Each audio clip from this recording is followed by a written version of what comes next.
Bonjour, bienvenue sur une pincée d'ailleurs. Aujourd'hui, nous allons faire un gâteau basque à la pistache. Donc, c'est parti!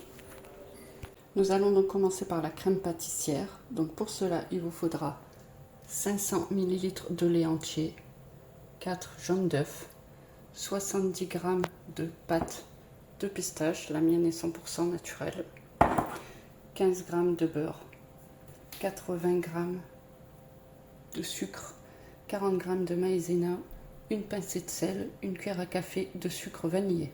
Dans un bol, vous mettez la farine, le sucre, le sel, le sucre vanillé, les 4 jaunes d'œufs, vous mélangez bien.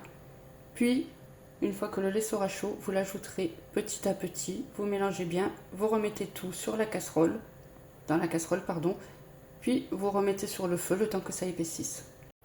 Donc, comme vous pouvez le voir, la crème pâtissière a bien épaissi. Nous allons maintenant couper le feu et rajouter la pâte de pistache ainsi que le beurre et bien mélanger. J'ai donc débarrassé la crème pâtissière dans un plat. Elle a une très belle texture. Je vais la filmer au contact, la laisser à température ambiante pendant une petite demi-heure, puis la mettre au frigo jusqu'à complet refroidissement. Pour la pâte du gâteau basque, il vous faudra un œuf entier et 2 jaunes d'œufs, 150 g de beurre demi-sel, 300 g de farine T55, une pincée de sel, une cuillère à café de levure chimique, 170 g de sucre. Vous mettez tous les ingrédients dans un saladier, sauf les œufs, et vous allez sabler du bout des doigts, un peu comme si vous faisiez une pâte sablée. Voilà, maintenant on va rajouter les œufs, puis on va travailler du bout des doigts juste pour que la pâte devienne homogène. Il ne faut surtout pas trop la travailler. Une fois que votre pâte est bien homogène, on va la séparer en deux, 60%, 40%. Puis on va l'étaler entre deux feuilles de papier sulfurisé et les mettre au frais pendant minimum 2 heures. Nous enlevons donc le premier papier et en laissant toujours le papier, on va le mettre dans le moule. Bon, comme vous pouvez le constater, la pâte va se casser, c'est normal parce qu'elle est très froide, mais pas de panique, vous allez les ressouder au fur et à mesure, puis la lisser avec une fourchette que vous verrez juste après. Donc maintenant, vous allez prendre une cuillère, une fois qu'elle est bien mise, et lisser de façon à combler toutes les brèches et tous les trous. Nous venons de sortir la crème pâtissière à la pistache du frigo.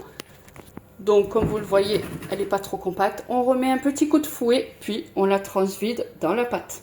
Donc, maintenant qu'on a bien lissé la crème, nous allons rabattre la pâte doucement sur le gâteau, de façon à ce qu'elle puisse accueillir la pâte du dessus.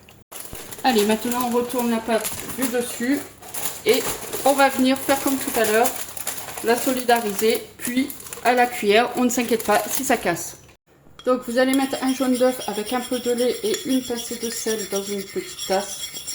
Puis vous allez passer au pinceau sur le gâteau de façon à ce que ça fasse une jolie dorure. Avec le dos d'une fourchette, vous allez venir faire du quadrillage une fois que vous avez appliqué la dorure, puis faire quelques petites cheminées de façon à ce que le dessus ne gonfle pas. Lorsque tout cela est fait, vous allez l'enfourner dans un four préchauffé à 170 degrés, chaleur statique pendant environ 45 minutes, tout dépend de votre four. Voilà, le gâteau basque vient de sortir du four, comme vous le voyez, il est bien doré. Les dessins sont toujours visibles.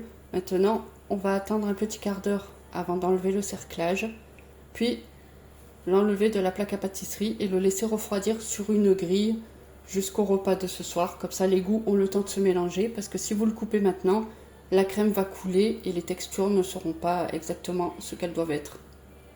Merci d'avoir partagé ce moment avec nous. On se retrouve très bientôt pour une nouvelle pincée d'ailleurs.